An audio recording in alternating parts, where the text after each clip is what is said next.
Hello students, and welcome to Mr. Little's History Bites. And today we're going to be taking a look at Chapter 15, South Asia, both the North and the South, Politics and Culture. So, by the end of this History Bite, you should be able to answer these essential questions, such as, how did cultural changes like the introduction of Islam impact South Asian society? And how did states throughout South Asia utilize cultural and religious forces to centralize their state authority? So with that said, let's dive right into it by talking about a little bit about the political states in North and South Asia. In the North, you had most prominently the Delhi Sultanate, which is a sultanate ruled by Turkic-speaking peoples that came from outside of South Asia, but gradually dominated large parts of northern South Asia. We'll talk a little bit more about what a sultanate means as we go on. In the south, you had two very prominent maritime kingdoms. First, the Chola Empire, and then the Vijayanagara Empire as well. And these were, as I said, prominent maritime empires. They had large interests in overseas trade via maritime exploration and via maritime expansion. We also had a number of smaller kingdoms in the island of Sri Lanka, referred to as Sinhalese kingdoms as well. So here's a quick map of South Asia. Now let's really quick talk about the Delhi Sultanate. Now, the Delhi Sultanate is a group, it was founded by a group of Turkic nomads from Central Asia who, while not originally Muslim, converted to Islam, and then some of them moved into the Abbasid Caliphate to serve as soldiers or to serve as slaves if they were captured during war. A smaller group, however, under the leadership of a ruler called Muhammad of Ghazni, actually invaded northern South Asia. Now, originally his purpose was just to plunder rich temples and rich towns. But a lot of his descendants decided that they could build a dynasty for themselves in northern South Asia, which was not politically united at this time. And several generations, 2 generations after Muhammad of Ghazni, you get the creation of the Delhi Sultanate. Now, the word Sultan, which you'll see again, actually is a military leader title. It's not a religious title, right? So the sultans were not religious people, right? They acknowledged the caliph as the religious leader of the world, but they themselves were military leaders. The word means strength. That's an important distinction to be made.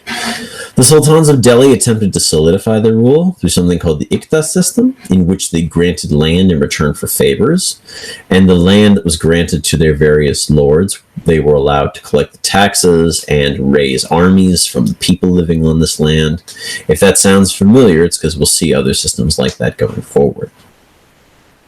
Now, these Turkic peoples they originally spoke a language called Turkic, but they were great admirers of Persian culture as well as Islamic culture in general. And so they brought to northern South Asia a sort of Persian Islamic flavor, which if you were to travel to South Asia, modern-day India, you would see a lot of this. The Taj Mahal is probably the most famous example of a sort of Turkish Persian flavor in northern South Asia. That said, the Delhi Sultanate did incorporate non-Muslims and non-Turks and non-Persians into their state apparatus as builders, tax collectors, and administrators. That also said, they were fiercely resisted by some clans referred to as Rajputs in the mountainous areas north of Delhi, who were not terribly thrilled to be ruled by outsiders. And so they did incorporate people into their state, but they were also heavily resisted at the same time. In the south, you have another empire called the Vijayanagara Empire, which was founded by 2 brothers who were actually originally working for the Delhi Sultanate, called Harihara and Bukharaya. And they were actually converts to Islam, but when they went south on behalf of the Delhi Sultanate, they decided to actually convert back to their original religion, which we would now call Hinduism, and they created an empire in the south, right? And this empire began to utilize their religion as a source of legitimacy. And this actually has precedent in empires of the south, of southern South Asia, such as the Cholas, who also used this religion, which we'll call Hinduism, as a justification for rule.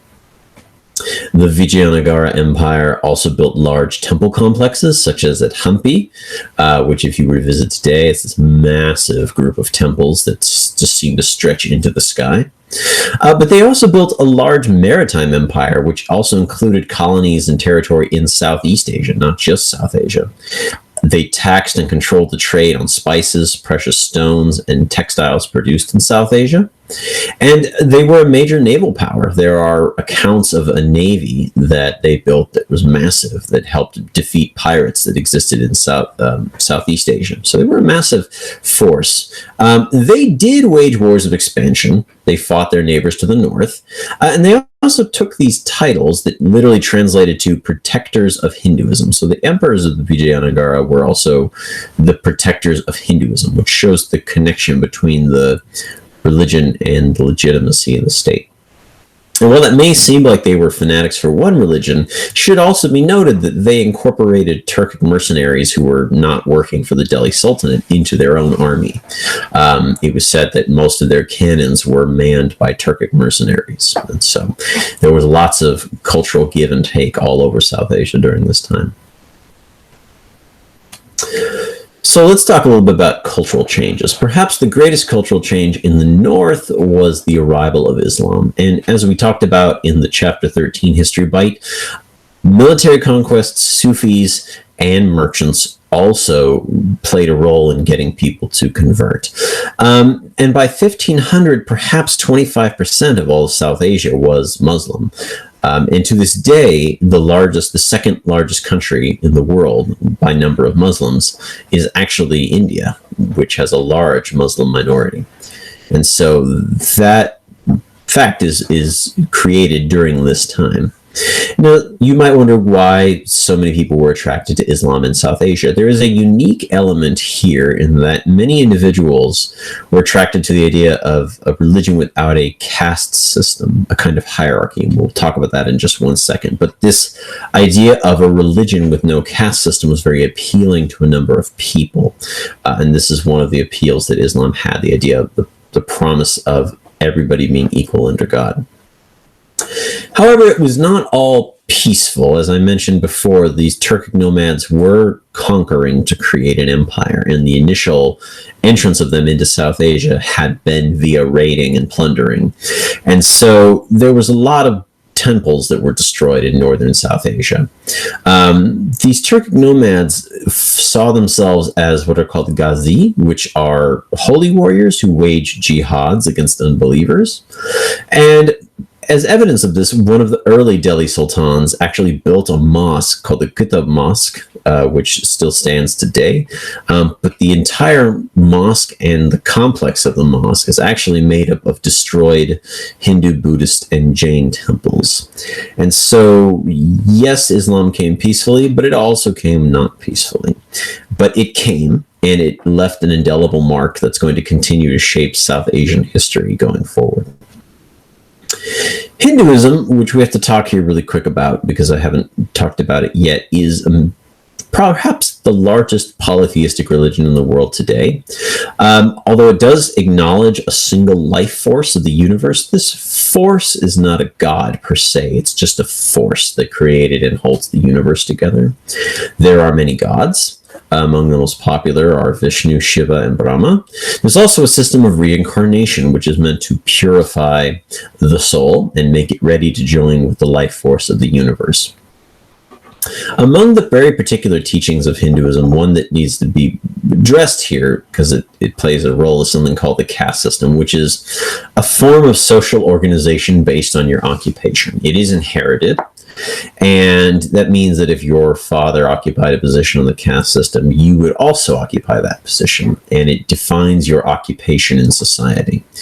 And we'll talk more about that in just one second, but it's important to just have a general overview of what that is. Now, at this time, before the year 1000, some scholars debate as to whether you could even call the various deities, practices, and beliefs of South Asia Hinduism, right? They sometimes call it Vedic Brahmanism. But the idea was that these number of practices were so diverse that to come up with a word that encompassed all of them, the only thing you could do was describe the region where these beliefs came from. And that is why the word Hindu simply means south of the Indus River, which is most of South Asia. Now, during this time, and I've just said all of that, but it's important to understand that during this time, Hinduism actually started to become what a lot of scholars acknowledge is sort of one religion with a set of consistent principles. It became this way in part because rulers of the great southern empires promoted it, and they picked particular deities that they would promote. There were also wandering scholars and mystics who tried to synthesize the holy texts. Among them would be Adi Shankara, who brought together many of the seemingly disconnected holy texts into a single consistent train of thought. And you also had preachers in the Bhakti movement who preached personal relationships with gods, much like Sufis preached personal relations with their god.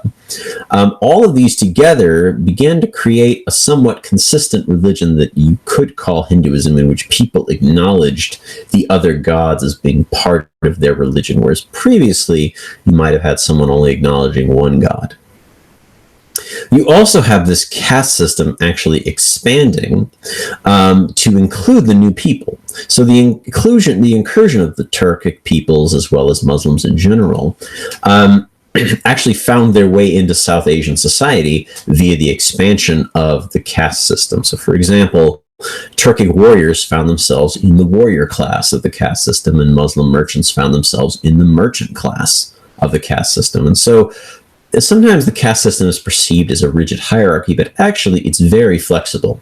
And during this time, we see it begin to flex, if you will, to incorporate new peoples that have come into South Asia. One other thing to note is the end of Buddhism as a religion in South Asia.